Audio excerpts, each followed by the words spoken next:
Good morning all of you. आज हम manager economics and financial accounting की 17 lecture की क्लास ले रहे हैं, जो कि रिलेटेड है fixed and variable cost, opportunity cost and sunk cost. आज के टॉपिक में हम फिक्स्ड और वेरिएबल कॉस्ट के बारे में समझेंगे। अपॉर्चुनिटी कॉस्ट क्या होती है और संक कॉस्ट क्या होती है, इसके बारे में आज हम इस टॉपिक के अंदर पढ़ने वाले हैं। तो जैसे कि हमारा जो पहला टॉपिक है वो है fix cost. These cost are incurred on fix factors like land, building, equipments, plant, superior type of labour, top management etcetera. जो फिक्स कॉस्ट होती है वो इंकर्ड होती है कहाँ पे? फिक्स फैक्टर्स पे। जब हम फिक्स फैक्टर्स देखते हैं, हमारे जो प्रोडक्शन के अंदर हमारे जितने भी फिक्स फैक्टर्स हैं, जैसे कि लैंड है, बिल्डिंग है, इक्विपमेंट है, प्लांट है, या हमारी सुपीरियर टाइप ऑफ लेबर है, टॉप मैनेजमेंट है, तो जो ये फिक्स फैक्टर्स जो इंकर करते हैं जिस कॉस्ट को, उसको हम फिक्स कॉस्ट कहते हैं। Fixed cost in the short term remain constant because the firm does not change the size of the plant and the amount of fixed factor employed. Fixed costs do not vary with their expansion or constancy in output. जो fix होती cost होती है वो short run के अंदर constant होती है, means छोटे टाइम पीरियड के अंदर जो फिक्स कॉस्ट होती हैं वो कांस्टेंट होती हैं, क्योंकि जो फर्म्स होती हैं वो अपने किसी भी तरीके के फर्म के अंदर जो भी साइज है प्लांट का उसमें कोई भी चेंजेस नहीं करती, और जो भी एम्प्लॉयज़ काम कर रहे हैं और वो हमारे फर्म के फिक्स फैक्टर्स हैं तो वो भी चेंज नहीं हो रहे। तो हम ये कह सकते हैं कि जो हमारी फिक्स कॉस्ट है शॉर्ट रन में वो कांस्टेंट है। फिक्स कॉस्ट वेरी नहीं होती है अगर हमें कोई भी आउटपुट को बढ़ाना या घटाना हो। फिक्स्ड कॉस्ट हमेशा फिक्स्ड रहती है, और जो फिक्स्ड कॉस्ट है ये इंकर्ड होती है हमारे जितने भी फिक्स फैक्टर्स हैं उन पे। तो हम ये कहते हैं कि अगर हम आउटपुट को इंक्रीज या डिक्रीज कर रहे हैं तो फिक्स कॉस्ट पे कोई भी चेंजेस नहीं होते हैं। नेक्स्ट है हमारा variable cost. The cost corresponding to the variable factors are described as variable cost.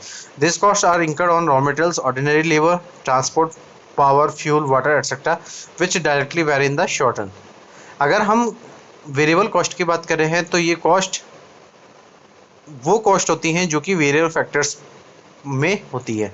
जैसे कि अगर मैं बात करूं कि अपने ऑर्गेनाइजेशन के अंदर जितने भी वेरिएबल फैक्टर्स हैं, वेरिएबल फैक्टर्स का मतलब क्या हुआ कि जितने भी हम रॉ मटेरियल्स यूज़ कर रहे हैं प्रोडक्शन के लिए, वो हमारी जो ऑर्डिनरी लेबर है जो डेली बेसिस पे काम करती है, वो ट्रांसपोर्ट हमारा क्या है जो हमारे फिनिश गुड्स है और मार्केट तक जो पहुंचाने का जो हम ट्रांसपोर्ट यूज़ कर रहे हैं, वो पावर का मीन्स यहाँ पे हम समझ रहे हैं कि जो इलेक्ट्रिसिटी हम ले रहे हैं अपनी फॉर्म के अंदर प्रोडक्शन करने के लिए, ठीक है, तो पावर के लिए हमें क्या करनी पड़ती है, कोई ना कोई कॉस्ट चुकानी पड़ती है। फ्यूल कि अगर हम जब ट्रेवलिंग कर रहे हैं या जो भी हमारी मशीन चल रही है उनके लिए जो फ्यूल आ रहा है वो भी हमारी क्या है, वेरिएबल कॉस्ट है। वाटर का यूज़ हम अपनी ऑर्गेनाइजेशन में फॉर्म में ले रहे हैं तो वो भी हमारी क्या है, वेरिएबल फैक्टर है, और जो उस पर जो भी हमारी कॉस्ट लग रही है वो वेरिएबल कॉस्ट है। कहने का मतलब ये है मेरा कि जो वेरिएबल फैक्टर्स हैं उन पे जो भी कॉस्ट इंकर होती है उसको वेरिएबल कॉस्ट कहा जाता है। तो हम ये कह रहे हैं कि जो हमारी वेरिएबल कॉस्ट है वो शॉर्ट रन के अंदर वेरी होती है। Cost output relationship and nature and behaviour of cost curve in the short run.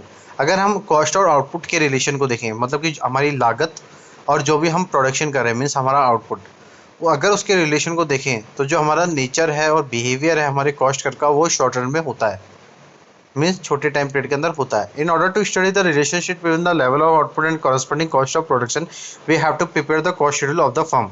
A cost schedule is a statement of variation in the cost resulting from the variation in the level of output. It show the response of cost to change in output and a hypothetical cost schedule of a firm has been represented in the following table. अगर हम देखें कि अगर हम study कर रहे हैं अपने रिलेशन को, तो हमारा जो लेवल ऑफ आउटपुट है और जो भी हमारी कॉरस्पॉन्डिंग कॉस्ट है प्रोडक्शन की वो बताती है, और उससे हम प्रिपेयर करते हैं किसी फर्म का कॉस्ट शेड्यूल। अब कॉस्ट शेड्यूल क्या है? कॉस्ट शेड्यूल एक स्टेटमेंट है जहाँ पे हम अपनी जो भी कॉस्ट ले रहे हैं, ठीक है, उनको वेरी किया जाता है हमारे आउटपुट के लेवल के वेरी होने से। मीन्स कि कॉस्ट अगर वेरी हो रही है, चेंजेस हो रही हैं, तो हमारा जो लेवल ऑफ आउटपुट है वो भी क्या होता है, चेंज होता है। तो जब हम इस स्टेटमेंट को बताते हैं तो वो कॉस्ट शेड्यूल के अंदर हम बताते हैं। तो जो कॉस्ट शेड्यूल है वो शो करती है रेस्पॉन्स किसका, कि कॉस्ट किस तरीके से आउटपुट को चेंज कर रही है।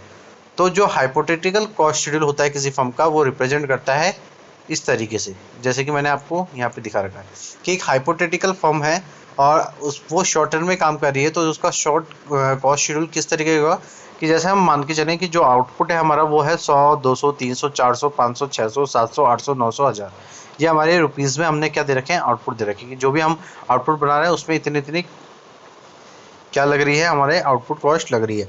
और जो हमारी टोटल कॉस्ट है प्रोडक्शन करने में वो है आ रही है 6,000, 7,000, 7,500, 9,000, 11,000, 14,000, 18,000, 24,000, 34,000 और 50,000। ठीक है। और जो हमारी फिक्स्ड कॉस्ट है वो हमने देखी कि यहाँ पे सब जगह मैंने क्या लिख रखा है 4,000, ये हमारी क्या है, फिक्स कॉस्ट। तो आप ये देखेंगे अगर मेरे को वेरिएबल कॉस्ट निकालनी है तो वेरिएबल कॉस्ट का जो फॉर्मूला होता है वो होता है total cost minus fix cost.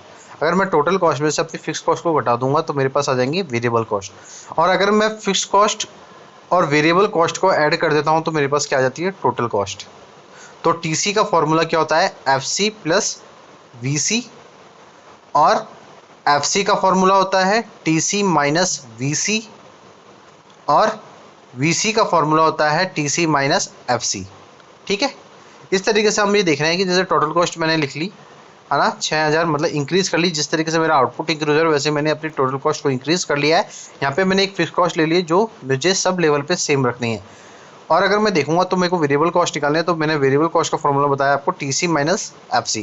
तो आप देखेंगे 6 में 4 माइनस कर रहे हैं 2,000, 7 में 4 कर रहे हैं 3, 7,500 में 4,000 घटा रहे हैं तो 3,500। तो ऐसे ही आप देख रहे हैं कि हमने इस तरीके से वेरिएबल कॉस्ट निकाल ली।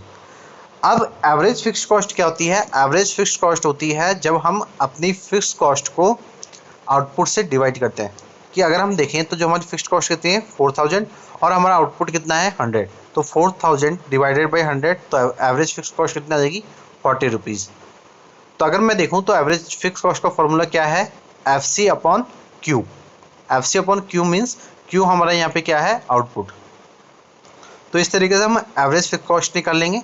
एवरेज वेरिएबल कॉस्ट हम किस तरीके से निकाल रहे हैं, यहाँ पे जो भी मेरी वेरिएबल कॉस्ट यहाँ दे रखी है 4th नंबर पॉइंट पे 4th कॉलम में, तो उससे मैं क्या करूँगा, आउटपुट को डिवाइड कर दूंगा। तो 2,000 divided by 100 20, 3,000 divided by 200 15, 3,500 divide by 300 11.67। तो इस तरीके से मैं एवरेज वेरिएबल कॉस्ट निकालूंगा। एवरेज वेरिएबल कॉस्ट का फॉर्मूला होता है variable cost upon Q, Q means output. अब मुझे निकालनी है average total cost. Average total cost अगर मेरे को निकालनी है तो मैं दो फॉर्मूले से निकाल सकता हूँ। अगर मेरे को एवरेज टोटल कॉस्ट निकालनी है तो मैं दो फॉर्मूले कौन कौन से यूज़ करूँगा। पहला तो मैं इस तरीके से कैलकुलेट कर सकता हूँ कि अगर मैं अपने एवरेज फिक्स कॉस्ट और एवरेज वेरिएबल कॉस्ट को अगर ऐड कर देता हूँ, दोनों को प्लस कर देता हूँ, एवरेज फिक्स कॉस्ट और एवरेज वेरिएबल कॉस्ट, तो मेरे पास एवरेज टोटल कॉस्ट आ जाएगा। तो एवरेज कॉस्ट का फॉर्मूला एक तो क्या हो गया, average cost equals to A F C plus A V C, A F C plus A V C. तो आप देखेंगे 40 प्लस 20 60, 20 प्लस 15 35, 13.33 और 11.67 इक्वल्स टू 25। तो ऐसे करके हम लोग क्या निकालेंगे, हमारी एवरेज टोटल कॉस्ट यहाँ पे कैलकुलेट कर लेंगे। ठीक है।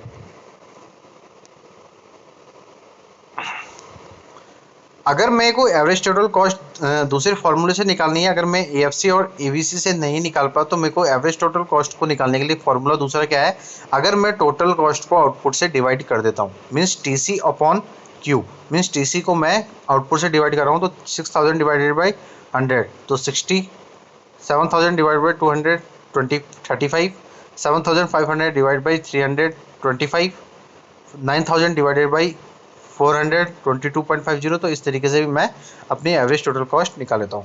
मार्जिनल कॉस्ट क्या होती है, मार्जिनल कॉस्ट वो कॉस्ट होती है जो आउटपुट के अकॉर्डिंग क्या होती रहती है, धीरे धीरे कम होती रहती है। तो आप देखेंगे पहले 20 थी, फिर 10 हुई, फिर 15 हुई, फिर 5 हुई, फिर 15 हुई, फिर 20 30, फिर उसके बाद धीरे धीरे क्या होने लगती है, इंक्रीज होने लगती है। ठीक है। इसके बाद अगर हम बात करें तो मैंने ऊपर वाली जो कॉस्ट शेड्यूल है उसमें एनालाइज किया है कि क्या रिलेशन है हमारे लेवल ऑफ आउटपुट और कॉस्ट ऑफ प्रोडक्शन के अंदर। तो हमें देख रहे हैं कि जैसे जैसे आउटपुट चेंज हो रहा है वैसे वैसे हमारा टोटल कॉस्ट भी क्या हो रही है, चेंज हो रही है। ठीक है।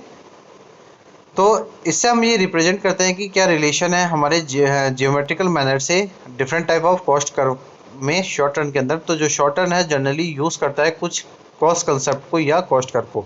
तो हम देख रहे हैं कि जैसे कि हमने शेड्यूल में देखा कि पहली जो अगर हम बात कर रहे हैं टीएफसी की, मीन्स टोटल फिक्स कॉस्ट की, तो टोटल फिक्स कॉस्ट रेफर करती है total money expenses incurred on fix inputs, कि टोटल मनी हम कितनी एक्सपेंड कर रहे हैं, खर्च कर रहे हैं हमारे फिक्स इनपुट्स पे। मीन्स अगर मैं प्लांट मशीनरी टूल्स और इक्विपमेंट शॉर्ट टर्म के अंदर खरीद रहा हूँ परचेज कर रहा हूँ तो उसके लिए मुझे क्या देनी पड़ रही है, जो कॉस्ट देनी पड़ी, जो लागत देनी पड़ी, एक्सपेंस जो मैं खर्च कर रहा हूँ, वो मेरी टोटल फिक्स कॉस्ट होगी।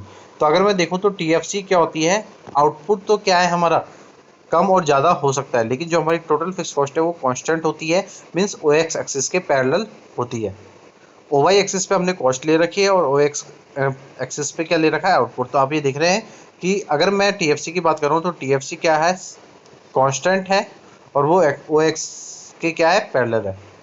फिर अगर हम बात करें टोटल वेरिएबल कॉस्ट की, तो टोटल वेरिएबल कॉस्ट रेफर करती है कि जो टोटल मनी हम एक्सपेंस कर रहे हैं अपने वेरिएबल फैक्टर्स पे। अगर फर्म वेरिएबल फैक्टर्स पे जो भी मनी खर्च कर रही है अपना, वो हमारे वेरिएबल कॉस्ट होती है। जैसे कि मैं कोई रॉ मटेरियल खर्च कर रहा हूँ, कोई पावर के लिए कोई मनी दे रहा हूँ, फ्यूल लेने के लिए, फ्यूल परचेज करने के लिए मैं कोई पैसे दे रहा हूँ, कोई मनी एक्सपेंड कर रहा हूँ, वाटर सप्लाई ले रहा हूँ मैं, ट्रांसपोर्ट और कम्युनिकेशन ले रहा हूँ शॉर्ट टर्म के अंदर, तो इनके अंदर जो भी मैं मनी एक्सपेंड करूंगा वो मेरी टोटल वेरिएबल कॉस्ट होगी। अगर आप देखें तो जो टोटल वेरिएबल कर्व है वो स्लोप होता है लेफ्ट टू राइट। आप ये देख रहे हैं यहाँ पे कि जो कर्व है हमारा टीवीसी सॉरी, वो क्या हो रहा है, लेफ्ट टू राइट अपवर्ड की तरफ हो रहा है। तो जो टीएफसी कर्व अगर राइज हो रहा है तो मीन्स आउटपुट क्या हो रहा है, हमारा एक्सपेंड हो रहा है। अगर टीवीसी कर्व बढ़ेगा तो जो हमारा आउटपुट है वो भी इंक्रीज होएगा। वैन आउटपुट इन जीरो, जब हम इसको जीरो पे करते हैं तो जो टीएफसी है वो भी क्या होती है, जीरो पे होती है। अगर मैं आउटपुट कोई भी आउटपुट नहीं कर रहा हूँ, मीन जीरो आउटपुट है मेरे, तो टीवीसी भी मेरी क्या होगी, जीरो होगी। तो TVC curve start from the origin, जो टीवीसी कर्व है वो स्टार्ट होता है ओरिजिन से। तो आप देखेंगे कि जहाँ पे ओ एक्स एक्सिस और ओ वाई एक्सिस मिल रहे हैं, मीन्स जीरो जहाँ पर हमने देख रखे हैं, जो जीरो हमारा सेंटर पॉइंट है वहाँ से क्या होता है, टीवीसी कर्व स्टार्ट होता है अपवर्ड की तरफ, मीन्स लेफ्ट टू राइट की तरफ। इसके बाद मैं टीसी की बात करूँ, मीन्स टोटल कॉस्ट की बात करूँ, तो टोटल कॉस्ट रेफर करती है aggregate money expenditure incurred by the firm to produce a given quantity of output. Total cost हमें रेफर करती है कि जितनी भी मनी हमने खर्च की है अपनी फर्म के अंदर जब हम किसी आउटपुट को प्रोड्यूस कर रहे हैं। अगर मैं फर्म के अंदर जो भी प्रोडक्शन कर रहा हूँ, जो भी आउटपुट प्रोड्यूस कर रहा हूँ, उसमें जितना भी मेरा पैसा खर्च हो रहा है, जितनी भी मेरी मनी खर्च हो रही है, उसको मैं बोलूँगा टोटल कॉस्ट। टोटल कॉस्ट सम होता है टीएफसी का और टीवीसी का, जैसे कि मैंने आप लोगों को ऊपर बताया। तो आप ये देखेंगे, तो अगर हम इस डायग्राम से समझे शॉर्ट टर्म के अंदर टोटल कॉस्ट कर्व क्या होगी छोटे टाइम पीरियड के अंदर, तो हम ये देखेंगे टीएफसी तो हमारी क्या है, आपको मैंने जैसे कि ऊपर बताया टीएफसी हमारी कांस्टेंट होती है, मींस एक्सिस के पैरेलल होती है, और जो टीवीसी है वो ओरिजिन से स्टार्ट होकर आप देखेंगे कि अपवर्ड की तरफ जाती है, लेफ्ट टू राइट। लेकिन अगर हम देखेंगे दोनों में सिचुएशन में को देखेंगे तो जो हमारी टोटल कॉस्ट है इसके रेफर में, तो टोटल कॉस्ट हमेशा क्या होती है, अबव से स्टार्ट होती है। मीन्स जहाँ से हम टोटल फिक्स कॉस्ट ले रहे हैं वहाँ से हम स्टार्ट करेंगे अपनी टोटल कॉस्ट को अपवर्ड डायरेक्शन में। तो TC varies in the same proportion as TVC. जो टीसी है वो वेरी होती है टीवीसी के अकॉर्डिंग, मतलब टीवीसी जिस तरीके से मूव करेगा वैसे ही टीसी भी मूव करेगा। अगर अदर वर्ड्स में हम कह सकते हैं कि जो वेरिएशन हो रहा है टीसी के अंदर, उसका रिजल्ट क्या होता है कि क्या वेरिएशन हो रहा है टीवीसी के अंदर। और टीएफसी है जो शॉर्ट टर्म के अंदर हमेशा कांस्टेंट रहती है। ठीक है, the total cost curve is being upward from left to right. Our example TC curve start from the ₹300 because even if there is no output, TFC is positive amount. TC and TVC have same shape because an increased output increase them both by same amount since TFC is constant. TC curve is derived by adding up vertically the TFC and TVC curve. The vertically difference between TVC curve and TC curve is equal to TFC and is constant throughout because TFC is constant. अगर हम total cost curve की बात करें तो total cost curve rise होता है upward की तरफ, लेफ्ट टू राइट, जैसे कि मैंने आपको अभी बताया। अगर हम एग्जांपल समझे कि जैसे टीसी कर्व को मैं स्टार्ट कर रहा हूँ ₹300 से, तो उसमें मैं देखूंगा कि वो कब नहीं होएगा, जब मेरा कोई आउटपुट नहीं होएगा। और टीएफसी उस समय क्या होती है, पॉजिटिव अमाउंट में होती है। अगर मैं टीसी और टीवीसी की शेप को देख रहा हूँ तो वो एक जैसी होती हैं, और वो इसलिए होती हैं क्योंकि हम इंक्रीज कर रहे हैं अपने आउटपुट को, तो हमारी कॉस्ट भी क्या हो रही है, इंक्रीज हो रही है सेम अमाउंट में। और उस समय टीएफसी जो है वो कांस्टेंट होती है, मीन्स टोटल फिक्स कॉस्ट हमारी कांस्टेंट होती है। टीसी कर्व ड्राइव करता है कि क्या हम ऐड कर रहे हैं अपने टीवीसी और टीएफसी कर्व के अंदर। तो जो वर्टिकल डिस्टेंस होता है टीएफसी और टीसी कर्व का वो इक्वल होता है टीएफसी से, और कांस्टेंट होती है हमारी टीएफसी, क्योंकि क्या है कि जो टोटल फिक्स कॉस्ट है वो कॉस्ट है जो कि किसी फिक्स फैक्टर्स पे इंकर की जा रही है। उसके बाद हम देखेंगे तो जो फोर्थ पॉइंट था हमारा वो था average fix cost. Average fix cost क्या है? Average fix cost is the fix cost per unit of output when TVC is divided by total unit of output AFC is obtained, thus AFC equals to TFC upon Q. अगर मैं average fix cost की बात करूं तो average fix cost वो fix cost होती है जो कि किसी एक यूनिट को प्रोड्यूस करने में लगती है। मीन्स अगर मैं कोई एक आउटपुट को प्रोड्यूस कर रहा हूँ, ठीक है, एक आउटपुट मीन्स एक पर यूनिट आउटपुट मैं प्रोड्यूस कर रहा हूँ, तो उसमें मेरी क्या फिक्स कॉस्ट लग रही है, वो मेरी क्या होती है? Average fix cost. तो टीएफसी के अंदर अगर मैं डिवाइड कर दूंगा मेरे टोटल यूनिट ऑफ आउटपुट को, तो मेरे पास एएफसी आ जाएगा। तो एएफसी का फॉर्मूला क्या है? TFC upon Q. तो आप ये देख रहे हैं एएफसी जो होती है वो डिक्लाइन होती है, मीन्स ऊपर से नीचे की तरफ आती है, डाउनवर्ड होती है। तो आप कर्व देख रहे हैं एएफसी का कि वो वाई एक्सिस से एक्स एक्सिस की तरफ आ रहा है। तो AFC and output have inverse relation, it is higher at smaller level and lower the higher level of output in a given plant. The reason is simplest to understand. Since AFC is equals to TFC upon Q, it is the pure mathematical result that the numerator remaining unchanged. The increasing denominator causes diminishing product. Hence, TFC spread over each unit of output with the increase in output. Consequently, AFC diminishes continuously. The relationship between output and fixed cost is universal for all types of business concern. अगर AFC और output को देखें तो उनका जो relation होता है वो इन्वर्स रिलेशन होता है। मीन्स अगर हायर है तो वो स्मॉलर लेवल पे होएगा, अगर लोअर है तो वो हायर लेवल पे आउटपुट को एक गिवन प्लांट के अंदर देगा। तो रीज़न इसका ये है जिसको हमें समझना है कि AFC क्या है? TFC divided by output. तो हम ये कहते हैं कि एक प्योर मैथमेटिकल रिजल्ट है जहाँ पे न्यूमरेटर को हम चेंज नहीं कर सकते। अगर हमें चेंज करना है तो हम इंक्रीज कर सकते हैं अपने डिनोमिनेटर को, मीन्स आउटपुट को हम चेंज कर सकते हैं। तो इसका क्या होता है कि जो हमारी डिमिनिशिंग प्रोडक्ट है उसमें कॉज आता है, जो टीएफसी है वो स्प्रेड होती है हर एक यूनिट के आउटपुट से जो किसी आउटपुट के अंदर इंक्रीज होते हैं। तो एएफसी डिमिनिश होती है कंटिन्यूसली, मतलब कम होती चली जाती है। तो जो रिलेशनशिप है आउटपुट और फिक्स कॉस्ट का वो यूनिवर्सली क्या होता है? बिजनेस कंसर्न पे पता होता है। नेक्स्ट अगर मैं बात करूं तो वो क्या है? हमारी average variable cost. The average variable cost is the variable cost per unit of output. AVC can be computed by dividing TVC by total unit of output. Thus, AVC equals to TVC upon Q. The AVC will come down in the beginning and then rise as a more unit of output are produced with the given plant.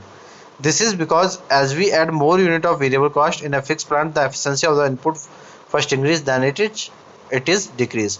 अगर मैं average variable cost की बात कर रहा हूँ तो average variable cost कौन सी cost होती है? जो कि किसी वेरिएबल कॉस्ट से होने वाले आउटपुट को बताती है कि वेरिएबल कॉस्ट से किस तरीके का आउटपुट हम पर यूनिट प्रोड्यूस कर रहे हैं। तो एएफसी कंप्यूटेड होती है जब हम टीवीसी में अपने आउटपुट को डिवाइड कर देते हैं, ठीक है। तो एएफसी का फॉर्मूला क्या होगा? TVC upon Q. जैसे कि मैंने आप लोगों को ऊपर समझाया था जब हम शेड्यूल पढ़ रहे थे। एवीसी क्या होती है? कम डाउन होती है स्टार्टिंग में, मीन्स कम होती है स्टार्टिंग में, और उसके बाद वो धीरे धीरे जैसे जैसे आउटपुट इंक्रीज होता है वो धीरे धीरे राइज होती है किसी गिवन प्लांट के अंदर। तो हम ये कह सकते हैं अगर हम वेरिएबल फैक्टर्स की जो यूनिट्स है वो ज़्यादा ऐड करें अपने फिक्स्ड प्लांट के अंदर, तो जो एफिशिएंसी है हमारे इनपुट्स की वो पहले इंक्रीज होएगी और धीरे धीरे क्या होएगी? डिक्रीज होएगी। तो आप ये देख रहे हैं कि जो हमारा एवीसी कर्व है वो यू शेप का होता है। यू शेप का कर्व होता है, मीन्स पहले तो क्या है?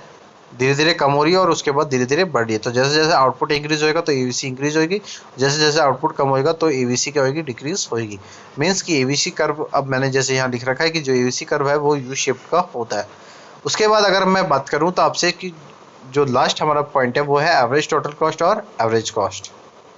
AC refer to a cost per unit of output. AC is the also known as the unit cost since it is the cost per unit of output produced. AC is the sum of AFC and AVC. Average total cost or average cost is obtained by dividing the total cost by total output produced. EC equals to TC upon Q. Also, AC is the sum of the AFC and AVC. In the short run, AC curve also tends to be U-shaped. The combined influence of AFC and AVC curve will be shape the nature of AC curve. अगर average cost या average total cost को मैं बात करूं, ATC और AC एक ही है। तो एसी रेफर करता है कि एक आउटपुट को प्रोड्यूस करने में हमारी कितनी कॉस्ट लग रही है। तो जो एसी है वो हम कह सकते हैं कि वो यूनिट कॉस्ट होती है कि एक यूनिट को बनाने में हमारी कितने कॉस्ट लग रही है, लागत लग रही है। तो एसी क्या है, एसी एएफसी और एवीसी का सम है। मीन्स एएफसी और एवीसी को अगर हम टोटल कर देंगे तो एसी हमारे पास आ जाएगा। अगर एसी को दूसरा फॉर्मूले से हम निकालना चाहें तो हम उसको टीसी अपॉन क्यू से भी निकाल सकते हैं। Mean total cost upon output से भी हम जो एवरेज कॉस्ट है वो निकाल सकते हैं।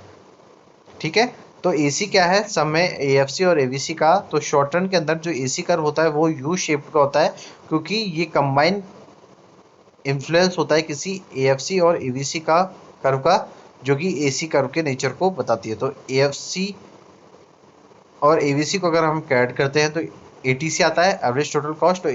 तो हम ये कह सकते हैं कि जो हमारा कर्व होएगा एसी कर्व वो भी यू शेप्ड का होएगा। As we observe, average fixed cost begin to fall with an increase in output, while average variable cost come down and rise. As long as the falling effect of AFC is more than the rising effect of EVC, the AC tends to fall. At this stage, increasing return and economies of scale operate and complete utilization of resource force to the AC to fall. अगर हम observe करें तो जो average fix cost है वो शुरू से ही क्या होती है, कम होती है, और धीरे धीरे वो आउटपुट के अकॉर्डिंग इंक्रीज होती है। और अगर हम एवरेज वेरिएबल कॉस्ट को देखें तो पहले कम होती है फिर धीरे धीरे बढ़ती है। तो अगर मैं ये कहूँ कि अगर हम एएफसी के अंदर जो उसका कम होने का इफेक्ट देख रहे हैं वो क्या है कि हम राइज कर रहे हैं अपने एवीसी को। अगर एवीसी धीरे धीरे कम हो रहा है तो वो इसलिए कम हो रहा है क्योंकि हम एवरेज फिक्स्ड कॉस्ट को धीरे धीरे बढ़ा रहे हैं। तो एसी क्या होगी, उस कंडीशन में कम होगी। तो इस स्टेज पे हम ये कह सकते हैं कि हम इंक्रीजिंग रिटर्न पे हैं, और जो हमारी इकोनॉमीज ऑफ स्केल है वो ऑपरेट हो रही है, और हम अपने रिसोर्सेज का कंप्लीट यूटिलाइजेशन कर रहे हैं फर्म के अंदर। तो एसी कब होगी, जब वो फॉल होगी। When the firm produces the optimum output, AC becomes minimum. This is got at least cost output level again at the point where the rise in EVC exactly counterbalance the fall in AFC. The balancing effect causes AC to remain constant. अगर कोई firm produce कर रही है optimum output को तो उस समय AC क्या होएगा, मिनिमम होएगा, मीन्स कांस्टेंट होएगा। तो उसको हम ये कह सकते हैं कि वो लीस्ट कॉस्ट आउटपुट लेवल है। अगेन अगर हम बताएं कि जो पॉइंट है जहाँ पे एवीसी क्या हो रही है, राइज हो रही है, और वो बैलेंस कर रही है एएफसी के फॉल होने को, तो जो बैलेंसिंग इफेक्ट कॉज होएगा एसी के अंदर वो हमेशा कांस्टेंट होगा। In the third stage when the rise in average variable cost is more than the drop of AFC in AVC, then the AC shows in a rise. When output is expanded beyond the optimum level of output, diminishing returns set in and diseconomies of scale starts operating. At this stage, the indivisible factors are used in the wrong proportion. Thus, AC start rising in the third stage. अगर हम third stage की बात करें तो जो हमारी average variable cost है वो राइज हो रही है, तो वो राइज हो रही है AFC के कम होने से। मोर देन मीन्स एएफसी से ज़्यादा क्या हो रही है, हमारी एवरेज वेरिएबल कॉस्ट अगर राइज हो रही है थर्ड स्टेज के अंदर, तो हम ये कहते हैं कि एसी भी क्या होगी, बढ़ेगी। तो जो आउटपुट हम एक्सपेंड कर रहे हैं तो हमारा जो ऑप्टिमम लेवल ऑफ आउटपुट है वो भी बढ़ेगा। तो जो हमारी डिमिनिशिंग रिटर्न है वो सेट करेगी कि जो इकोनॉमीज ऑफ स्केल है वो धीरे धीरे ऑपरेट होने लगते हैं। तो इस स्टेज के अंदर जो इंडिविजिबल फैक्टर्स है वो हमारे रॉन्ग प्रोपोर्शन के अंदर यूज़ किए जाते हैं। तो एसी क्या होती है, मीन्स एवरेज कॉस्ट होती है, वो धीरे धीरे थर्ड स्टेज के अंदर राइज होने लगती है। शॉर्ट रन के अंदर जो एसी कर्व है उसको हम प्लांट कर्व भी कहते हैं। ये इंडिकेट करता है optimum utilisation of given plant है और ऑप्टिमम प्लांट कैपेसिटी। अगर एसी कर्व शॉर्ट रन के अंदर हम कहें तो वो प्लांट कर्व होता है, और वो इंडिकेट करता है कि हम ऑप्टिमम यूटिलाइजेशन कर रहे हैं अपने प्लांट का और ऑप्टिमम प्लांट कैपेसिटी का। तो आज के लेक्चर में हमने फिक्स कॉस्ट और वेरिएबल कॉस्ट के बारे में समझा, और फिक्स और वेरिएबल कॉस्ट के अंदर क्या क्या रिलेशन है, फिर उसके हमने कॉस्ट शेड्यूल कौन कौन सी कॉस्ट है हम कैलकुलेट करते हैं फर्म के अंदर, उन सबको हमने डिटेल में इस लेक्चर के अंदर कंप्लीट किया है। तो आज के लिए इतना ही। Thank you so much and have a nice day.